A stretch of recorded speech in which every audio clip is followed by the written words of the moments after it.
Hello everyone and welcome to today's cryptocurrency update for Friday the 13th. A pretty bad day, but it looks like a pretty decent day in crypto land. Few household items, Mara and Riot, which are blockchain companies, are back on the table. Why? Because I believe we're getting very close to bottoms in the big boys, Bitcoin and Ethereum, who besides a bit of a overshoot below the ideal wave 3 target zones, are tracking along pretty well. So do most other cryptocurrencies on support zones. And remember, all we can do is anticipate, monitor, adjust. We anticipate wave 3 will bottom at the 161.8% extension. And it can always be a little bit shorter, a little bit longer. It's impossible to know it beforehand. So that's what we start off with. We monitor it, and then it might go to the 200% extension or the 261.8, whatever it wants to do. We simply adjust accordingly. It is impossible to know that it will go shorter or longer. That's all you need to go by. The only time you kind of know the third wave will be longer is when we have a very deep wave 2, most of the time after a leading diagonal wave 1. That is pretty much the only exception. Otherwise, it's anybody's best guess. So you start off with what you know, and that is that a third wave should top in the target zone or bottom, depending on the direction of the move. And then you simply monitor it. That's all there is to it. Doesn't mean you're wrong. It's the only tool you have available. Nobody knows exactly what's going to happen, but I'll show you how one, based on simple if-then scenarios, knew that we were going to crash, between parentheses. It's a third wave of a C wave. C stands for crash. Not really, but it's kind of B for bounce. I think it's the most logical explanation for all of these. And let's start with Avalanche. All right, Avalanche, this is the bigger picture, formed a diagonal pattern.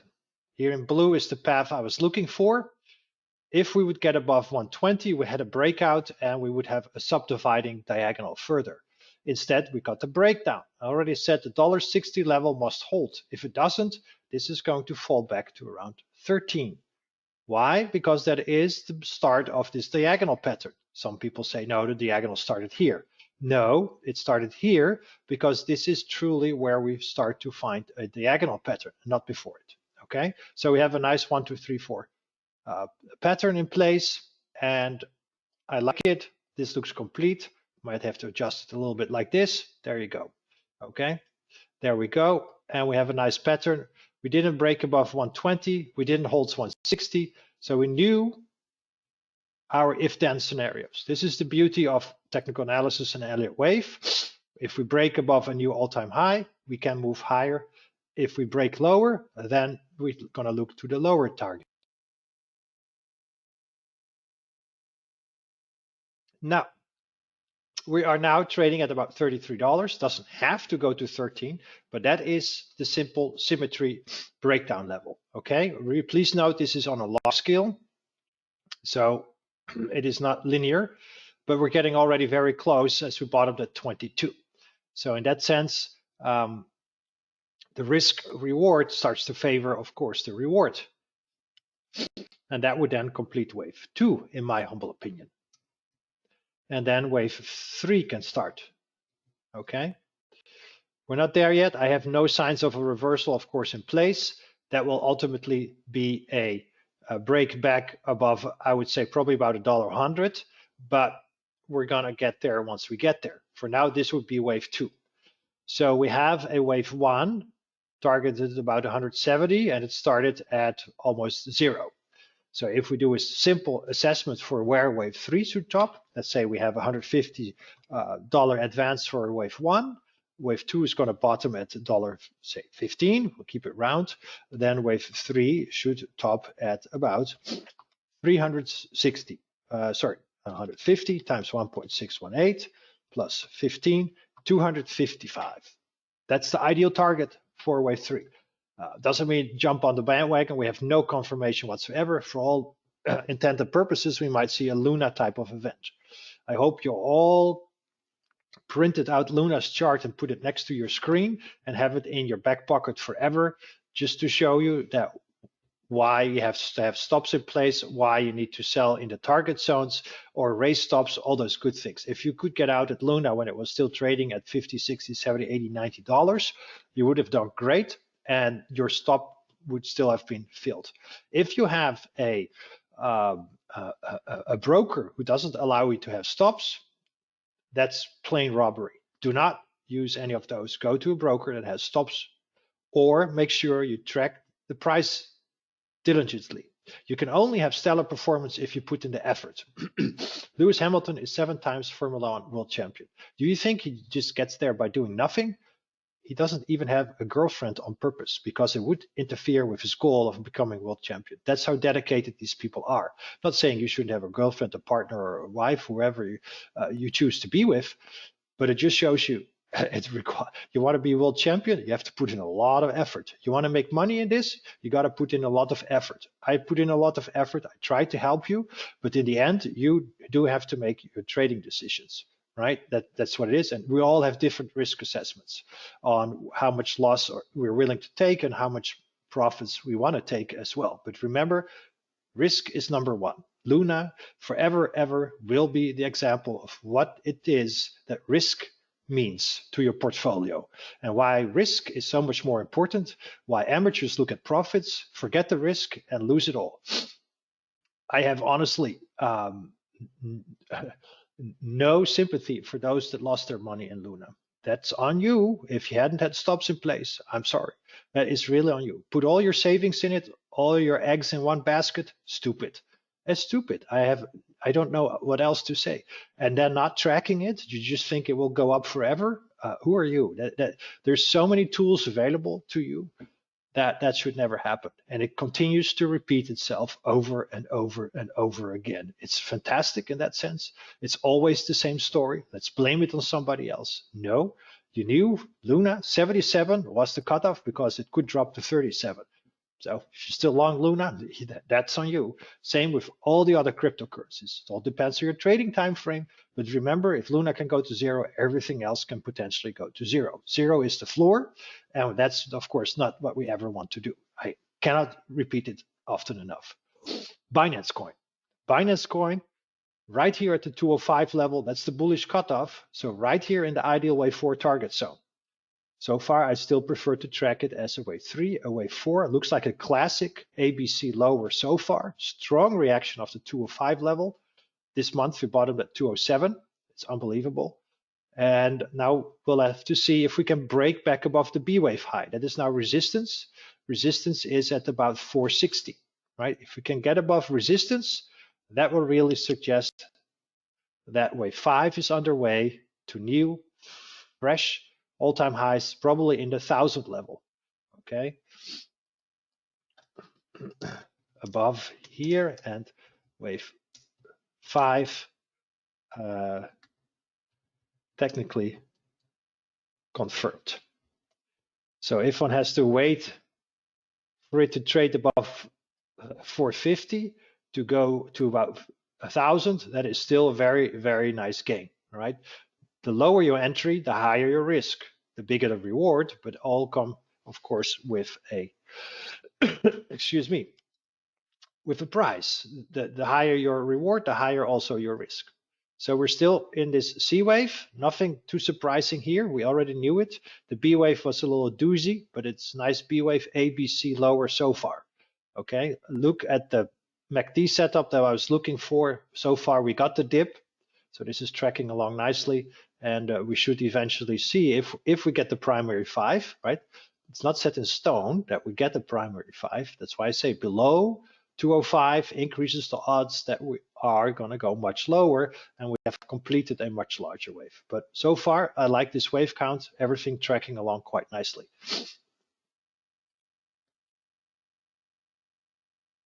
How are we doing on Bitcoin? So here is Bitcoin, where I projected we should bottom for wave 3 in this target zone, then a bounce for wave 4, and then a wave 5. This wave 5 target zone needs to be increased a little bit. So let's see here, that is about 1. There we go. Stock charts always tends to exacerbate things a little bit. There, okay. That should be ideal. Now, as you can see, we've had some overshoot for wave 3, in my humble opinion, of 3. I still think this is 4 of 3, and we get maybe a slight step lower. It's not necessary. It all depends on how I interpret this price action here. I have some problems with interpreting whatever time frame I look at it. Actually, this whole thing here, this whole drop and this sideways is a little difficult to interpret. So for now, I'll keep it as is, that this is wave 1, this is wave 2, then the next step lower is a wave 1, and then we have a complex wave 2, and then we had a nice wave 3, a nice wave 4, and this should be 5 of 3 of 3, and now we have 4 of 3 of 3, etc. If we're going to break higher into this target zone, I'm fine with this as well. Regardless, we're starting to wrap up 4th and 5th waves. It means that getting close to completing this cycle 4 wave, and after 4 comes 5. That's the beauty of Elliott wave. We know if we're in an impulse, after 3 comes 4, and after 4 comes 5, and we simply have to track it. It works on every single time frame, 1, 2, 3, 4, 5. So why wouldn't it work on the bigger time frame? Looks good, complex B wave, etc., yada yada. Now, zooming out, here's the weekly chart for Bitcoin. Remember, this was the weekly chart. This was the target zone for wave 3, the target zone for wave 4, the target zone for wave 5. I haven't changed a bit, nothing. 28,000 plus or minus 1,000 was the initial forecast. Bounced to 34,000 plus or minus 1,000, and then we dropped to 24,000 plus or minus 1,000. Okay, so far so good. I like it. I like it a lot. What I do like here as well is the increase in money flow.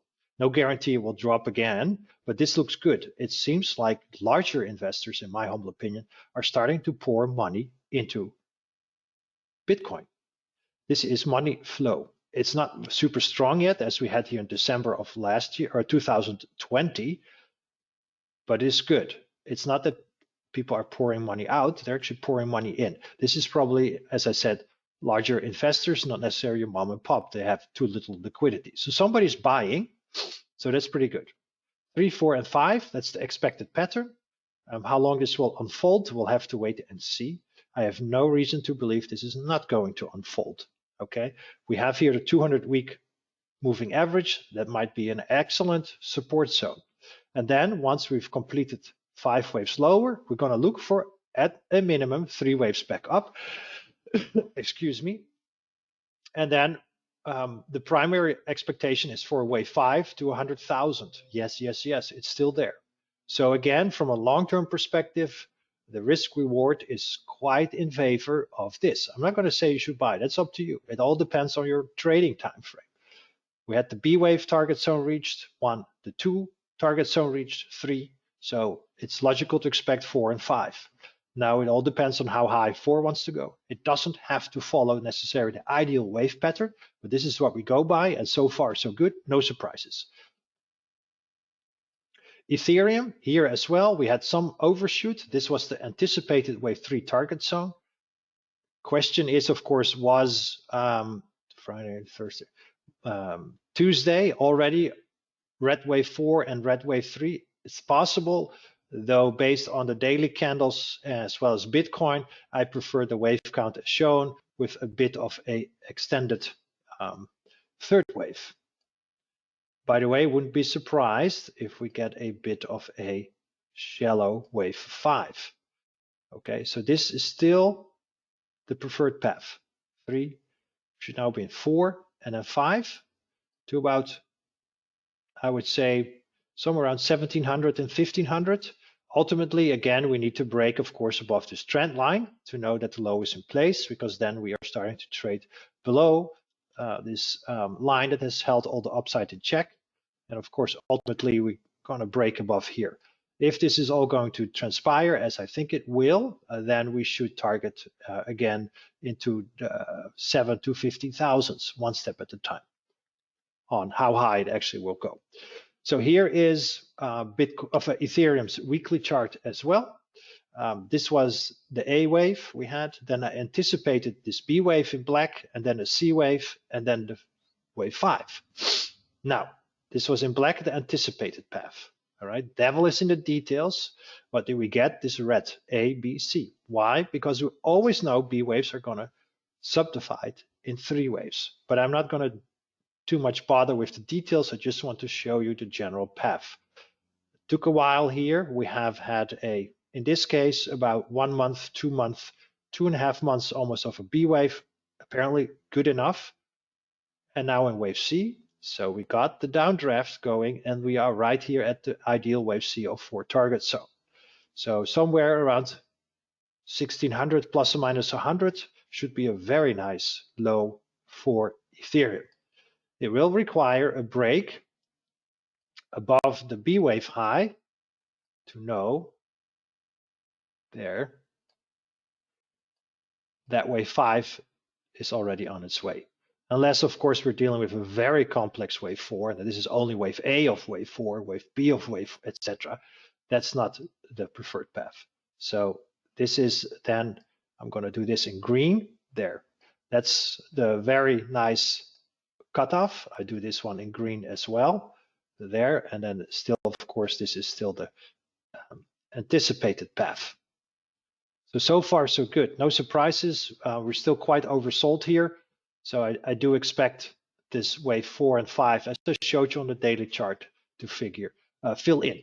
So again, right, the daily chart gives us a lot of detail, and the weekly chart gives us more the general path the market is going to take, or in this case, Ethereum. We're still below all the moving averages, all these things. So this is still a downtrend, and this is not a strong chart like we had here 2020, 2021. This is a strong chart. You can see it is still a weak chart with no signs of a bottom in place. As such, we track the daily chart to tell us when that is going to happen. And again, it's not about nailing the exact bottom for buying and selling. Don't fear I didn't buy at 1500 when it's at 2000, so to say, right? Or even at 3000 or 3500. If it still goes to 7.5 to 50,000, there's plenty of money to be made, right?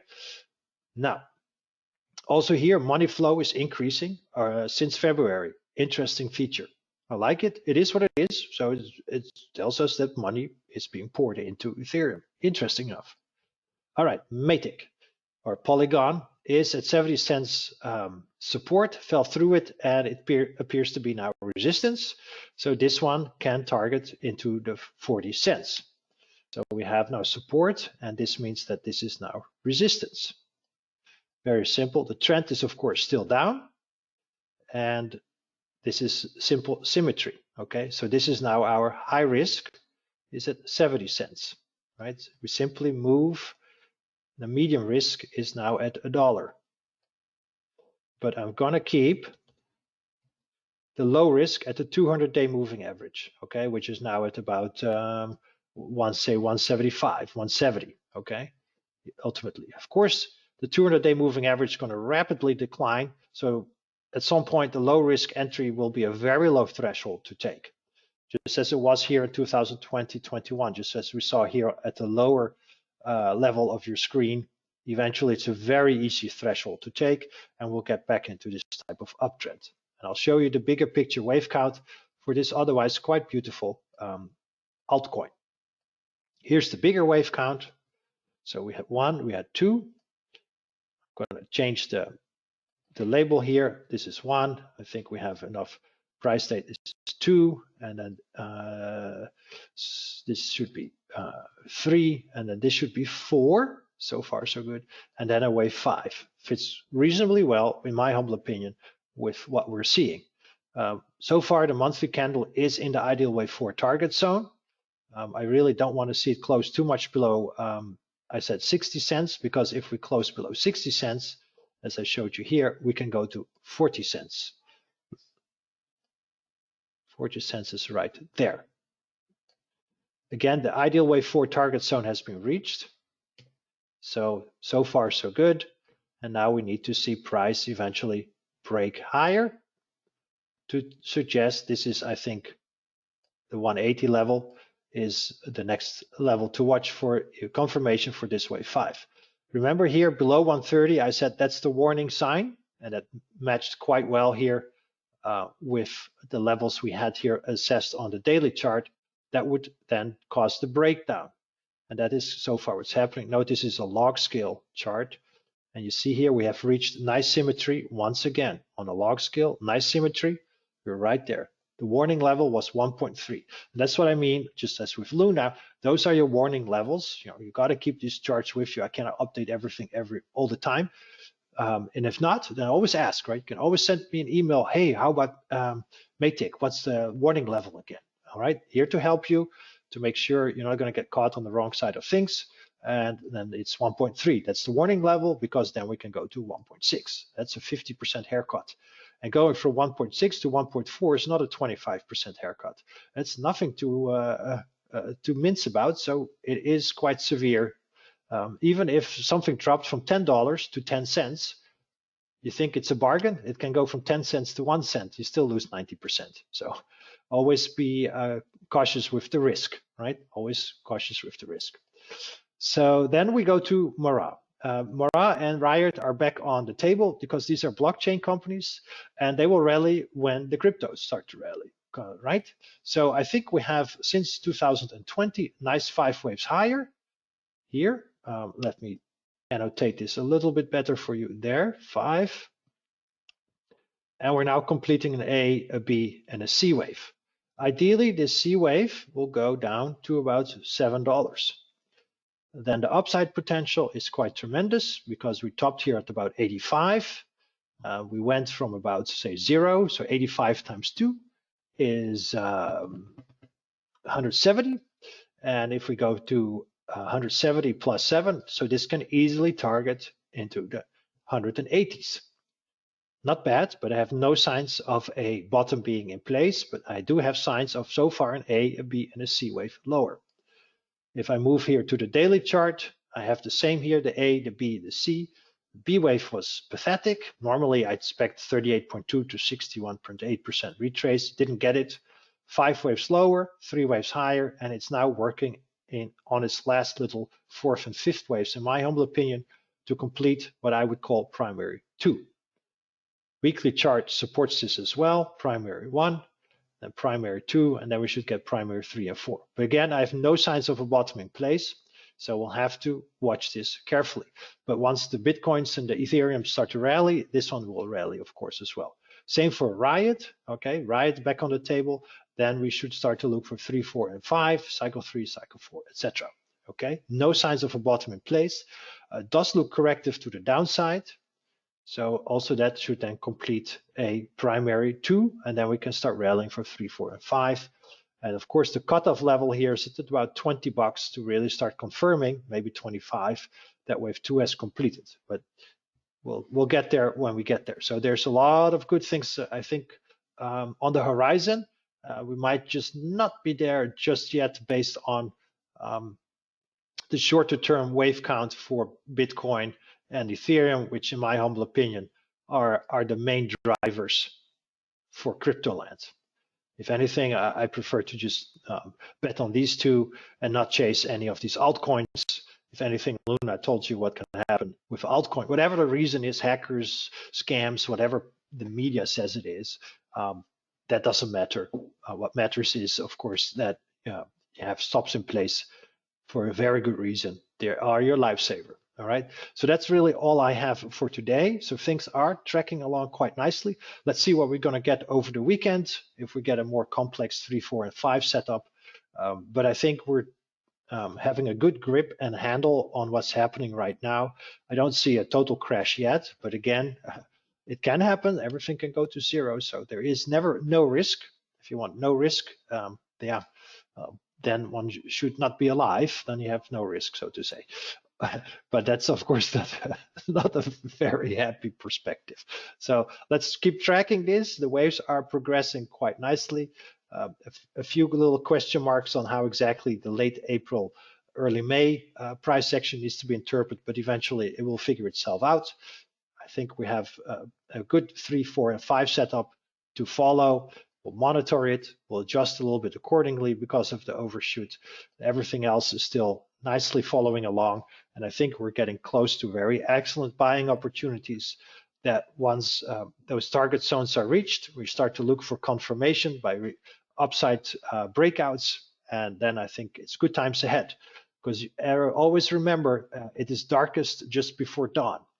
And for a lot of people right now, it is almost dawn. They just don't know it. But with the Elliott wave, we do know it. And that's the beauty of it. You can forecast this stuff already quite some time in advance, right? Already early April said below this opens up this potential path. And it did it. Why? Because there was a trend line here. It needed to hold this trend line here. It needed to hold this trend line. Well, it didn't. Why? If it would help the trend line, we could have that more complex triangular primary wave 4. Instead, we got the more direct route lower, which is great because impulses are much easier to track, as is quite evident now, than corrective triangles, which are all ABCs. So in that sense, thank you so much, Mr. Market. You've made my life a little easier. All I need to do is figure out the third, fourth, and fifth waves. So we'll keep these target zones on the table, okay? So far, so good. On a closing basis, we're bottoming and topping where we should. I like it. Fantastic. So if you have any questions, please let me know. Take care, trade safe. See you all on Monday. Bye.